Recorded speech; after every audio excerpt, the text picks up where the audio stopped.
हमारा निजी मामला है, इसमें सरकार का दखल अंदाजी कहीं पे से नहीं चलेगी। एग्जैक्टली बिल्कुल भाई, यहाँ से नहीं मानिएगा तो दिल्ली तो ये लोग जाएंगे ही।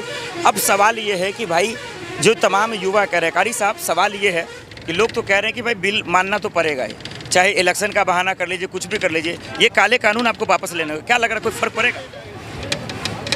जी इंशाल्लाह इस पर तो हिंदुस्तान की निकम्मी हुकूमत का जो ये मकसद और मतलब है, इंशाल्लाह अल्लाह ने चाहा तो कभी कामयाब नहीं हो सकेंगे। इसके लिए ऑल हिंदुस्तान के मुसलमानों से गुजारिश है और हम सब मिलजुल कर इस पर जो है इत्तेफाक राय से ज़्यादा बढ़ चढ़ कर के हिस्सा लें और इस पर तबादले ख्याल करें कि ताकि ये निकम्मी हुकूमत, इनका जो मकसद और मतलब है वो कभी कामयाब नहीं हो। लेकिन एक सवाल यहाँ पे इसलिए जोड़ देता हूँ कि फिर अब सरकार तो ये कहेगी ना कि जब ये मामला सुप्रीम कोर्ट में सुरक्षित है फिर आंदोलन क्यों, उसके लिए क्या जवाब है? उसके लिए जवाब ये है कि जब तक हम लोग वो वापस नहीं होता है या सुप्रीम कोर्ट इस पर बाज़ाब्ता तबादले ख्याल नहीं करती है, उस वक्त तक हम लोग एहतजाज या चाहे इलाकाई शक्ल में हो, पंचायत के शक्ल में हो या बिहार लेवल के इस पर हो, हम लोग एहतजाज करते रहेंगे इंशाअल्लाह जब तक आँख खुली है और अपने आप को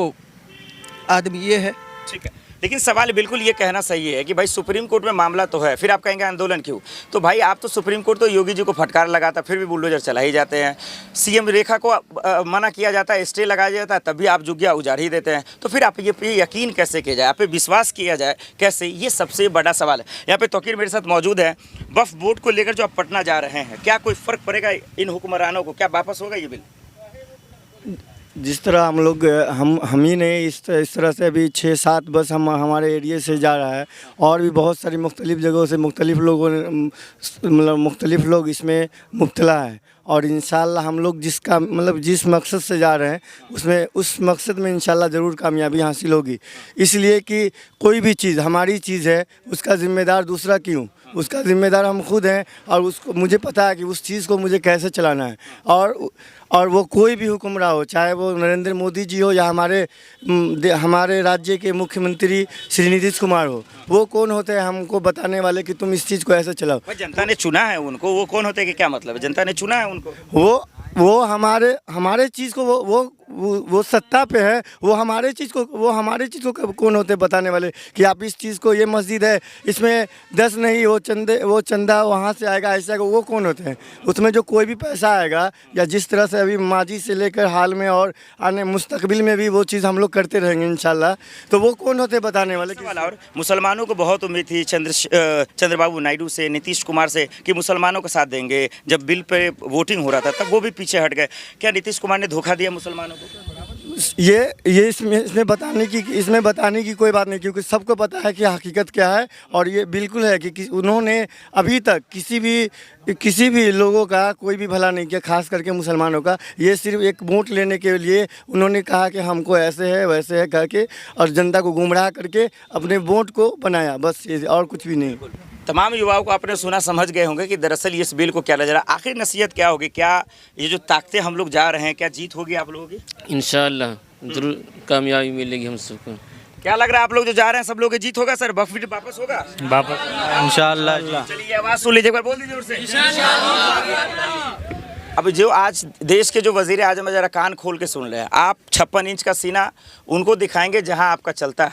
इस देश में जो इस मुल्क के जो लोग हैं, ख़ास करके जो मुसलमान हैं भाई, जब उनके आन बान शान पे आएगी ना, तो सबसे पहले शहादत और शहीद देने के लिए सबसे पहले आगे खड़ा रहेगा इसी कैमरे पे। तो इसको हल्के में लेने की कोशिश ना करे तो ज़्यादा बेहतर होगा। आप समझते हैं कि इस देश का मुसलमान बेवकूफ़ और मूर्ख है, इसके सब्र का अंदाज़ा मत लगाइए, नहीं तो जिस दिन अपने आप पे आ जाएगा तो फिर उस दिन यकीन मानिए कि आपके होश नहीं, पसीने तो छूटेंगे। सत्ता का गुरूर सत्ता का जो नशा है वो दिमाग पर चढ़ने न दे अपने आप में, तो ज़्यादा बेहतर होगा। इस मुल्क के लोगों को ज़्यादा छेड़छाड़ ना करे तो बेहतर होगा। इसलिए इसकी जो ज़मीन है इसकी जो अल्लाह ने दिया है इसकी दौलत वो उन्हीं पे छोड़ दे, वो कैसे करेंगे इस पर आप आकर ज़्यादा होशियारी ना करें तो ज़्यादा बेहतर है। आप कहेंगे कि ये लोग राजनीति कर रहे हैं, बिल्कुल करेंगे, सियासत क्यों ना करें। जब आप सियासत से समझेंगे तो सियासत से ही सवाल पूछा जाएगा। ये आवाज़ें तो दिल्ली से भी उठी थी, अब बिहार तक आ गई है। उम्मीद है कि पटना में भी कहीं ना कहीं जीत होगी। और जिन मंत्रियों ने, जिन नेताओं ने धोखाधड़ी की, बेईमानी की मुसलमानों के साथ, उसको खुदा माफ़ भले ही कर दे, लेकिन इस हिंदुस्तान का मुसलमान माफ़ नहीं करेगा, क्योंकि वक्फ बिल उनका हक है, उनका ईमान है और इस पर जीत होती रहेगी। कहीं ना कहीं ये वक्फ कानून जो है, ये काले कानून, इसको वापस लेकर रहेंगे। ये जो सरकार की होशियारी है उसकी जो वो कामयाबी है, किसी भी सूरत में कामयाब नहीं होने देगी। क्या बिहार में चुनाव में फ़र्क पड़ेगा इन चीज़ों पर? जी, नीतीश कुमार जो है मुसलमानों के वोट पर जीत के जाते हैं, लेकिन इस मौका पर नीतीश कुमार ने मुसलमानों के साथ गद्दारी की है। चुनाव आ रहा है, वो देखा जाएगा। और उसका बड़ा सवाल, आज जो माहौल बनेगा पटना में, क्या इससे जो है कोई फ़र्क पड़ेगा? क्या सरकार पे, डबल इंजन की सरकार है बिहार में, क्या कोई फ़र्क पड़ेगा? बहुत ज़्यादा फ़र्क पड़ेगा और इसका एहसास आज नहीं होगा, जब इलेक्शन आ जाएगा और वोटिंग होगा और उसका जो ये होगा गिनती होने के बाद उसको एहसास हो जाएगा कि हमने कौन सा काम किया है। बिल्कुल। तो दर्शकों, ये सवाल बिल्कुल जायज़ है कि भाई कब्रिस्तान की मस्जिद है। और आपको ये भी बता दें कि देखिए, इस देश में रेलवे और रक्षा की ज़मीन के बाद जो है तीसरे पैदान पे आती है ये वक्फ की ज़मीनें, लगभग 10 लाख एकड़ के में फैली हुई है। और सरकार की क्या मंशा होती है, हो सकती है, इसका आप अंदाज़ा लगाइए। चलिए कुछ युवाओं से भी बात करते हैं। यहाँ पे कारी साहब, ये बहुत सारे लोग हैं, सबसे खुलकर बातचीत करेंगे। युवा में कौन बोल सकते हैं, कौन बोलना चाहता है जो इस वक्फ को लेकर जानकारी दे सकता है? इधर आ जाओ कुलदीप थोड़ा सा। तो सवाल ये भी है कि क्या नाम हुआ आपका? जी, मेरा नाम दिलशान हुआ।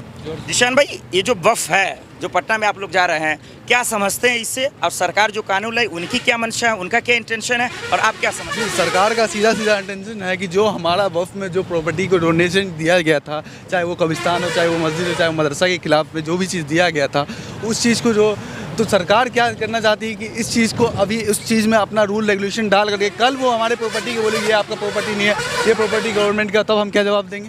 तो वहाँ पे बोला जाए कि ना हमारे बाप दादा का यहाँ पे कोई कब्रिस्तान नहीं था, यहाँ पे कोई चीज़ था ही नहीं, इसका क्या कुछ रहेगा? तो हमारे पास कोई एविडेंस नहीं रहेगा।